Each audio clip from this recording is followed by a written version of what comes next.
Um, Good morning. Today is Friday. Good morning, Friday, all. And it's a good day today. Once again, this is Make Malawi Great Again. And I'm saying Make Malawi Great Again, not greater, but great again. Ndikuona ena kuti Make Malawi Great Again. No, Great Again. That's the movement's name.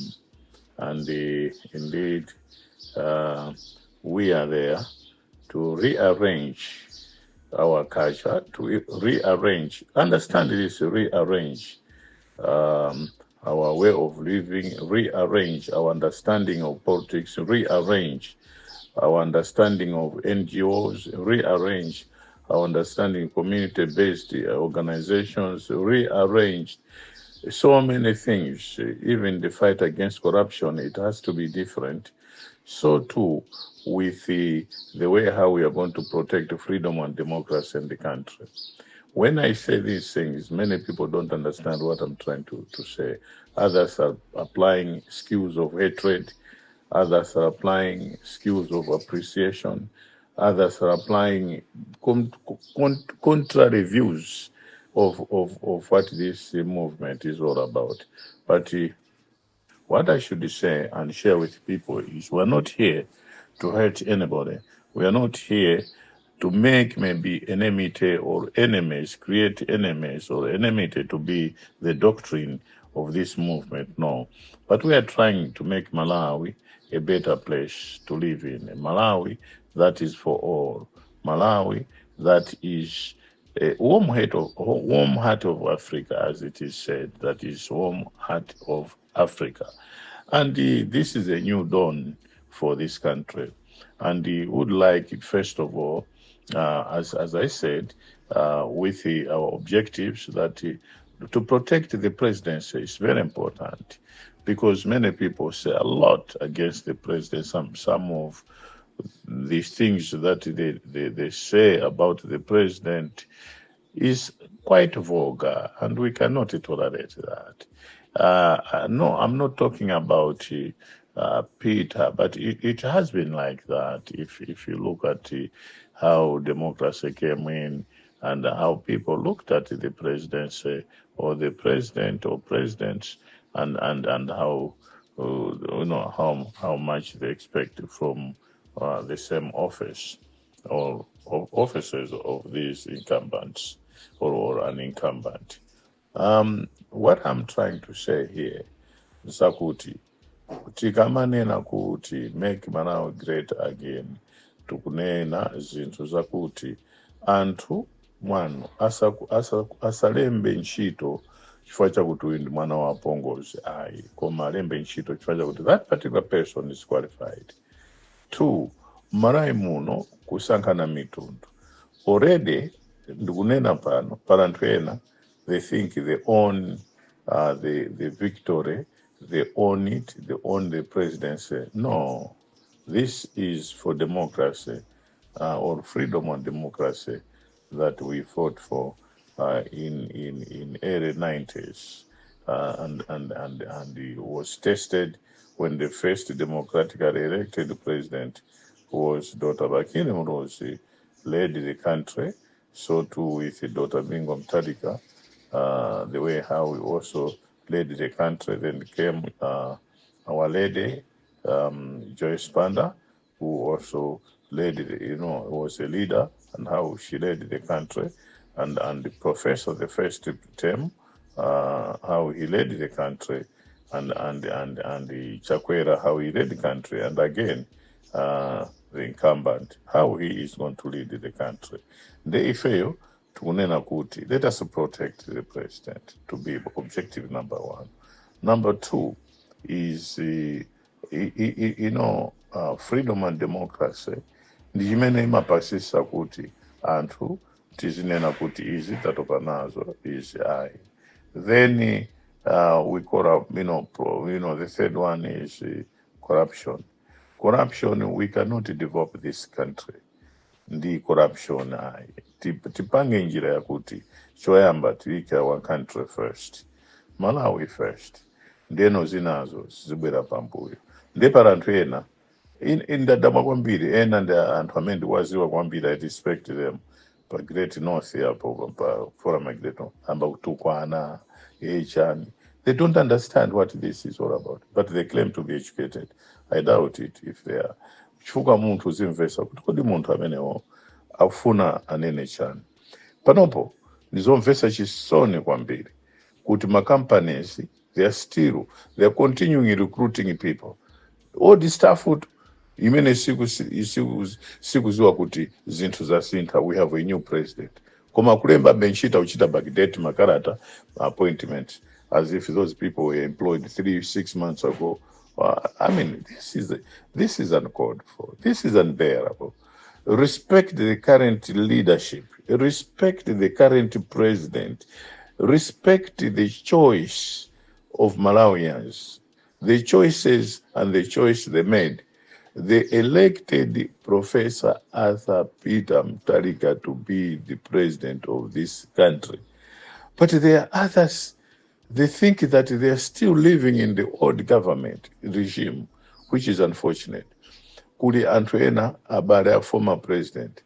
Maina I've also shared with the fiscal police, they're still fishing out monies, taking monies of illicit financial dealings. Massive corruption, as we are talking today. Massive corruption. Akulu chonde. Nthawi zina mchachitani chisoni ndi dziko lanu, mwaruza. There's always next time. Luza si kwabwera kwa inu nokai. Many people, they lose, even lose the loved ones. They lost the loved ones. They lose the loved ones. But life continues. Koma inuya MCP, why are you refusing that you have lost the elections? Why? I'm asking this with pain. Why are you refusing? Then your followers, they come to us, shout, insult. So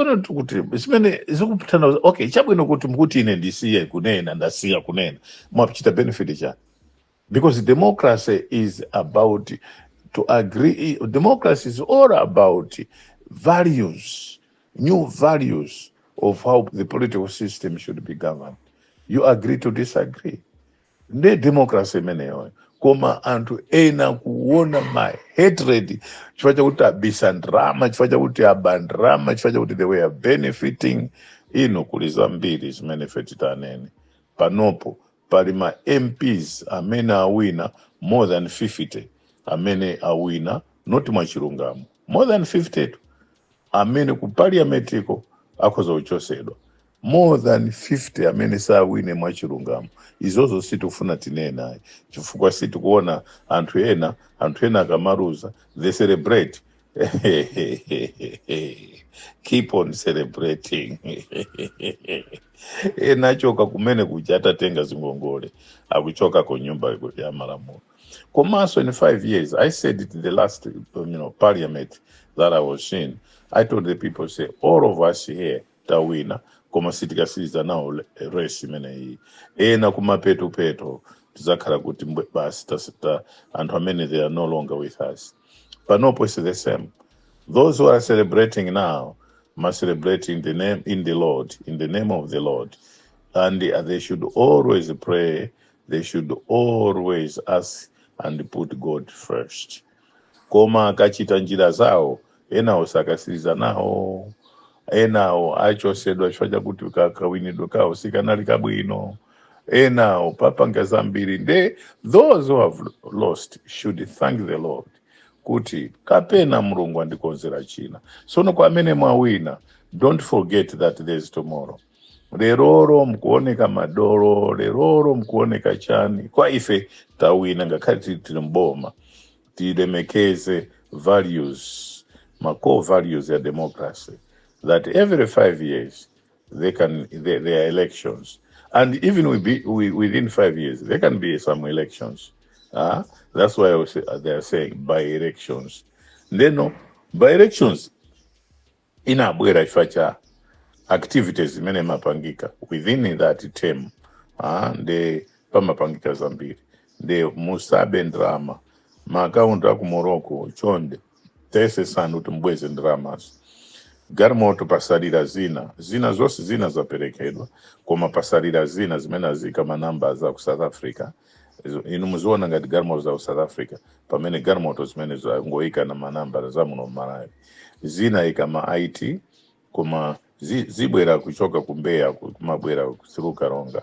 Zimene zozo ndi zimene zabedwa mu boma koma zonsezo zibwerera marekoda ambiri ochedwa koma zonsezo zibwerera. Ndenonso chimene chandikondwesa kwambiri ndi chakuti tikulandira support yopya ndrama zokhazo ndatasapereke panopo ayi koma support imene kubwera make Malawi great again is overwhelming. Now yapita kuma students ama universities, they are joining like anything else. We are opening chapters. We'll be opening chapters in each and every district in the country. From Kalonga to Mlanje, from Sanje to Chitipa, from Rikoma to Mchinji. Ine sinaziwa kulikoma na kosa chilandira bwino kwambiri. There will be a chapter at Rikoma Island. There will be a chapter of Make Malawi Great Again in each and every district in the country. So far, and for many, it's overwhelming. Last week it was 1.9 million. Panopo yapita 2.8 million.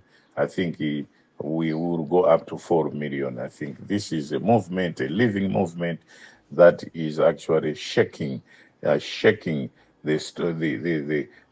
strongholds, Satana, and Panopo they are shaken like anything else because some of the people that are coming in, they are coming in with a lot of what we are looking for evidence. Imene Panopo, antu anaba, antu mnafasa. Zimene tandarandira ineyo, zimene I've shared some with the police and some I'm still keeping it because I need to know more. That was or more. Zimene zimachitika kumanebu and how people were awarded my distinctions and the like. Zose zisunga kai. How private secondary schools amapita to negotiate with the people kumanebu kuti uje na wapasile chilichose kuti maskuru awo azilengeza kuti apambana na mbiri with good grades when it was a syndicate. Zosezo is overwhelming. Panopo ndi ndakhala chete kuti is this true what I'm getting? Is this true what I'm getting? That's why education standard yake ya muno Malawi yapita pansi. So parizambiri nthawi zinapa ndingonena in a mild manner like this, but I know what I'm talking about. Kuona kuti So this is what private schools we are doing, private secondary schools, primary schools we are doing, just making money, sharing with the people at money. Kukhala ngati pali syndicate program kuti maskulu awa 50 ndi atu. Even some stuff kumanebu kukasegura in the name of other people. Koma. Nditu zoona kusegura ma secondary schools, ma primary schools, mukuziwa kuti ndi anu koma mkugwira ntchito kumanebu. Ndizoona Professor Thapita Mtarika muli ndi ntchito yopya. President anga muli ndi ntchito yopya. And bungwe ili likuthandizani life kuti make Malawi great again. Chifukwa zimene ndikulandira president, zimene ndikulandira ineyo, I'm shocked. Ine ndakhala Malawi muno, ndabadwira Malawi muno. I'm one of the people that fought for multi-party democracy. One of the people, not that I only fought for multi-party. I'm the only one that fought for no. One of the people that fought for multi-party democracy. I'm just a drop in the ocean. That is what I'm trying to say. I'm nothing. And I'm just like a pencil in the hands of God. Just like a pencil in the hands of God. Nde ineyo panopo ndisanene kuti koma president ndakhumudwa ndi zimene ndikumva ma report amene tili nawo ifeyo. Panopo number yafika 2.8 million anthu amene akujoyina, which is a wave that unstoppable wave imene kuthandizana president zinthu zakuti timaziwa kuti zimachitika muno Malawi. Some of the people Malawi muno, they have opened in neighboring countries colleges, and those colleges, they are sponsored by Malawians. They are sending ana kumene kuja one way of fishing out money from the country. Koma president, muli panchito koma tikuthandizani.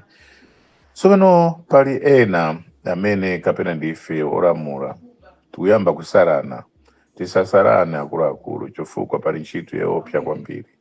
Maudindo mugawane mwabwinobwino, pasanane anthu osati awa mtundu uwu tiwapasa ma board chairs, mtundu uwu azikhala ngati kapena ma vice board chairs, mtundu uwu upite ku embassy, mtundu uwu usapite ku embassy. Ayi, let us do this for the good of our country. Let us look at Malawi as a country.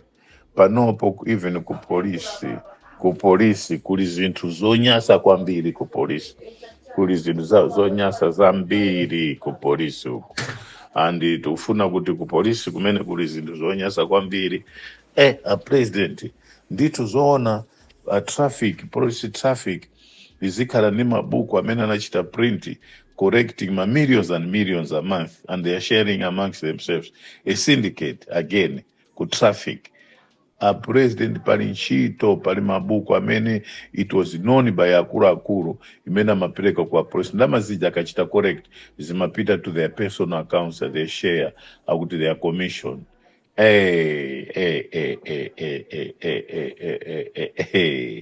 Ku Ministry of Education, kwalemba ma ghost teachers. Millions were going, and is meneswa kupanga ku pension ndalama zija za anthu amene ali pa pension, amatenga mafiles osa anthu amene ali pa pension kubisa kayoko nkumalipira ma ghost retired people kwa aziphunzisi ma ghost retired people kwazi aziphunzena kuti anamwalira 10 years ago, they are getting their pension now. Koma anthu ena analandira kale na 20 years ago akwapasa ma pension now, they are coming up with fake names kuti apereka ma millions kuma family, pamene family mene sinalandire nalandira kale na nalandira kale ena sanalandire. A president muli panchito, there is a lot imene ndalandira, and I'm scared now. I've got to put God first. I'm scared. Like yesterday, na pempera 1 hour kupempera ine sinachitepo zimenezozo. I was quite scared because what I'm getting, good millions are getting out of Ministry of Education, millions are getting out in all these ministries. Kuti anthu anachita retire ku OPC, would Mr. So Sunday. I'm just giving an example. Who retired 15 years ago. Panopa kupereka cheke cha 300 or 200 million or 80 million pamene ndalama zimene za kumangira manyumba kutani. A president anga mulipa ntchito, intelligence kwa director of intelligence Malawi muno, chonde be on the lookout. Be on the lookout. Don't investigate only issues of military coming in and the like. Investigate civil issues as well, because that is where the heart of a country is. The civil issues. Civil issues I'm talking about, non-military issues. Ku housing. Nditu anyamata ku housing azigura manyumba secretly. Kugura manyumba kumagulisanso. Kugulisa manyumba maplot kumagulisanso. Oh, what a country, what a rotten country. Minister of Lands, that rusa zina zake maripoti, ena, tagawa, ena, tagaira police. Lilongwe is infected, all rivers are sold, all places, even in Harangos, they are sold. Places that are sold, this was money that was raised for campaign MCP. Hey. Escomuso izipeleka drama za kampeni ya MCP, Reserve Bank izipeleka drama za MCP. Just 1 week ago, certain group of Indians came to corrupt politicians. Minnesota winner Soposachedwa up, Mboma. Need to corrupting Maujen 100 million, 200 million. I'm scared now. Now I'm scared. I think I have just to concentrate on good governance, because the reports that I'm getting is quite frightening. Quite frightening. And this country would have developed beyond recognition. When the professor said he will make Malawi Singapore of Africa, I think he meant it. The activities, corruption is with the workers, civil servants. Civil servants. Just a messenger at Capitol Hill alindima nyumba 5. Amena upangisa rento malilongwe moja. Manyumba 5. How she got the money, how he got the money, only God knows. Akuru muno asapite ku church because they are all liars. They are liars, very few, maybe 1%. They are true worshippers, but the majority are involved, are president in a corruption that is deep rooted. I cry for this country. I cry for this country. I cry for this country because I know where we are coming from, because I know how it was. Most of our colleagues that we were with in exile, they are dead. They were killed by the Malawi police, the spies of Malawi. They poisoned a lot of people, shooting them. They shot them dead. And now listen here, 2020. I'm overwhelmed. I'm overwhelmed. 2020. Peter did not lose elections. What happened is unfortunate. Ana Kanyama Chiume, Ana Oton Chirwa, Ana Chipembere, apart from Catherine Chipembere, who is still living. Ana, those people who were in exile, sided with Malawi Congress Party.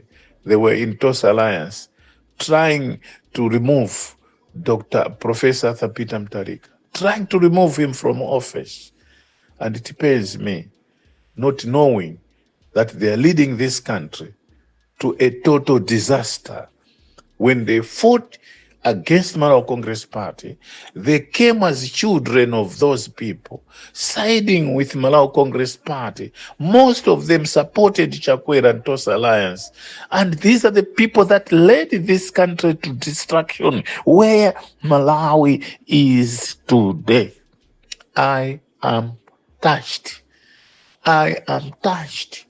It shows that the spirit, these people were not to rid Malawi from dictatorship to multi-party democracy. They were not. And I can attest that without some of us standing up to the system that was there and destroyed it, and introduced multi-party democracy here, Malawi would not be like this. Malawi would be completely gone. A country that would be forever a poor country. That is what I'm saying. How could the children of those people suffered in exile come here and decided with a TOS alliance, with the MCP government that destroyed this country and removed Professor Thapita Mtarika, and constitutionally removed him from office? How did we tolerate that mediocrity? How did we tolerate that unconstitutional way of removing democratically elected president in 2020? And the very same Malawians, after they were misled because of ignorance, today they came back and say we made a blunder, including the children of those who were in exile, those who were involved in the cabinet crisis in 1994. Because they didn't know the political intrigues. They did not know that. They did not know that. They should have asked us, though mutuona ngati ndifo pepera, siwo pepera. Mapuziro anje amene mwapanga mungonama, doctorate finance, doctorate doctorate kaichani, ka internet. It's all about living. Or what you kind law, kind chani, mupuzira mapuziro anje. At the end of the day, is our way of living and an improvement of how to live better. That is all. Kaya mguti finance is just accounting of what you are doing. Kamguti rondi maramuro amene tibatu kukara ndi choncho is marakwira uyu. Mukati trade, international trade is about cross borders kaya kuti nde, not international trade or whatever. Mukati economics ndi how you can do it kuti muzizi wa reasonableness kuti apapa this equals to this, it produce this. It's demand and supply basi. Mukati economics is demand and supply, and how to get out of poverty, poor people, how to palibe mapunziro amene can do something kuti palibe kadi doctors how to doctor by medicine is how to come up with this kuchita mix upanga ma tablets kaya kuti gynecology how anamwino mmizu mwankapangira kale. There's nothing special. They are destroying this country because they think they are educated. To hell with that. Chonde. Komanso tivumburusa zambiri. Let me tell you, I am ready. I'm ready to uncover all the secrets in this country. And tione sana. Ndikanena kuti tione sana. I mean it. Tione sana. Nditu muziremba macheki millions and millions. Minister of Agriculture, Minister of Education, Foreign Affairs, kutumizanana, cheating, lying, natural resources, gulisa nkarango, gulisa resources, mitengo kuma Chinese, energy, fake people coming here, middlemen, making fuel marine more expensive. When there are people, genuine people there, that they would be bringing in fuel, understanding with Professor Arthur Peter Mutharika. We have these people. And Professor Arthur Peter Mutharika, please listen to some of us. I am a member of DPP. But we can assist sourcing genuine people out there to bring in fuel, untrapped fuel supply in this country. Not using these cheap, crook criminals, middlemen. We are with you, Professor, and we'll fight this fight. For the first time, I'm prepared to fight, and they will not even kill me. They will not manage to kill me. I'm telling you. Now, I didn't want to challenge, but now I'm coming clearly that we'll be on you. We'll be on you. We will be on you, and you'll face the consequences. No matter what you think you are, there's God in heaven. There's God in heaven. And the elections are 2030.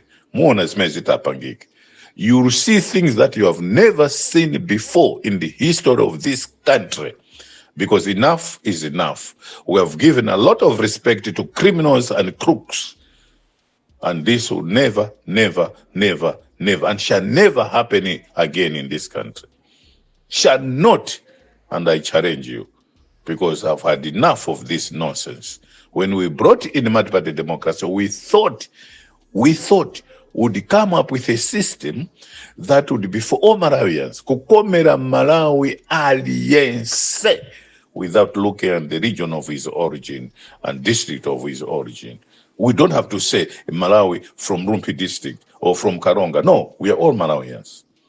Lastly, Mawan is an Zampir, because I am prepared now.